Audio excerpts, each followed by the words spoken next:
दरवाजा जो कभी खुला ही नहीं। उत्तर प्रदेश के एक छोटे से कस्बे रामपुर में एक पुराना हवेली जैसा घर था, शर्मा निवास। उस हवेली की सबसे अजीब बात थी उसका ऊपरी मंजिल का आखिरी कमरा। वो कमरा हमेशा बंद रहता था, न सिर्फ बंद बल्कि उस पर लगा ताला पिछले 25 सालों से कभी नहीं खुला था। घर के बाहर लगे नीम के पेड़ की छाया हर शाम उस दरवाजे तक पहुंचती, जैसे कोई अदृश्य साया उसे छूने आता हो। गाँव के लोग कहते थे उस कमरे में कोई है, कुछ कहते वहाँ आत्मा है, कुछ कहते उस कमरे में एक सच कैद है। लेकिन सच क्या था ये कोई नहीं जानता था। 25 साल बाद आरव शर्मा विदेश से पढ़ाई पूरी करके अपने पुश्तैनी घर लौटा। उसके पिता रमेश शर्मा अब बूढ़े हो चुके थे। माँ का देहांत कई साल पहले हो चुका था। पहली ही रात जब आरव सीढ़ियाँ चढ़कर ऊपर गया, उसकी नजर उस बंद दरवाजे पर पड़ी। दरवाजा काला पड़ चुका था, लकड़ी में दरारें थी, लेकिन सबसे अजीब बात ताले पे जंग नहीं लगी थी। पापा ये कमरा बंद क्यों है?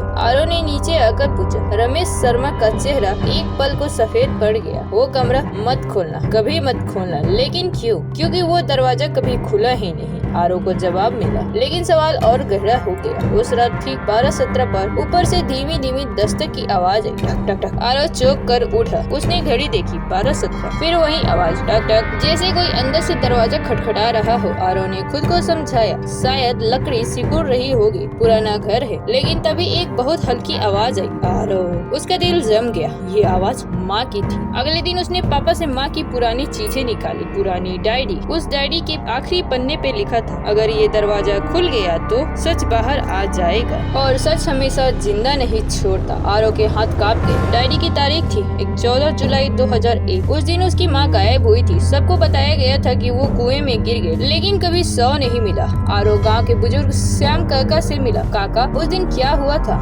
श्याम काका की आंखें भर आई। बेटा तेरी माँ बहुत सच्ची औरत थी। उसने कुछ देखा था, कुछ ऐसा जो उसे नहीं देखना चाहिए था। क्या देखा था? उस कमरे में जो आज तक बंद है। उस रात आरव ने तय किया वो दरवाजा खोलेगा। जब वो ऊपर पहुंचा, उसने देखा ताला हिल रहा था बिना छुए, टक टक, जैसे कोई अंदर से उसे पकड़कर हिला रहा हो। आरव ने चाबी ढूंढने की कोशिश की। अजीब बात, उसे चाबी अपने पिता की अलमारी में मिल गई, लेकिन उस चाबी पर भी जंग नहीं थी। जैसे ही उसने ताला छुआ, नीचे से पिता की आवाज आई, आरव मत खोलना। लेकिन देर हो चुकी थी, चाबी घुमा दी गई थी। क्लिक, दरवाजा हल्का सा खुला। अंदर से ठंडी हवा का झोंका आया और एक बदबू, जैसे सालों से बंद सच्चाई सड़ रही हो। कमरे में धूल जमी थी, लेकिन फर्श पर पैरों के निशान थे, ताजा, जैसे कोई रोज चलता हो। वहाँ दीवार पर माँ की तस्वीर थी। उसके नीचे खून से लिखा था, मुझे बाहर निकालो। आरव को पैरों तले जमीन खिसक गई। नीचे रमेश शर्मा रो रहे थे। मैंने नहीं चाहा था ये सब, लेकिन वो जान गई थी। क्या जान गई थी पापा? उस रात मैंने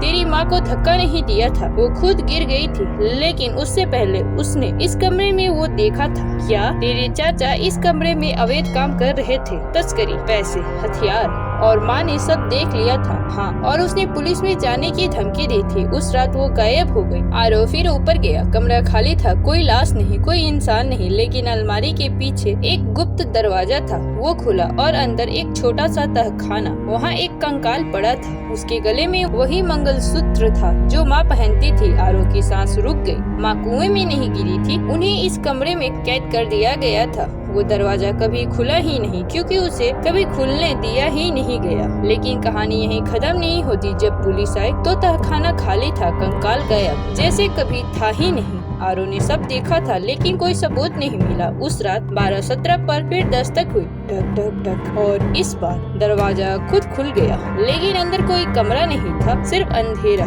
और एक आवाज, सच कभी बंद नहीं रहता। दरवाजा आज भी खुला है। आज भी रामपुर में वो हवेली खड़ी है। ऊपर का दरवाजा अब खुला है, लेकिन कोई अंदर नहीं जाता, क्योंकि कहते हैं वो दरवाजा जो कभी खुला ही नहीं, असल में बाहर से बंद था, अंदर से नहीं। और कुछ सच ऐसे होते हैं जो अगर एक बार खुल जाए तो फिर कभी बंद नहीं होते।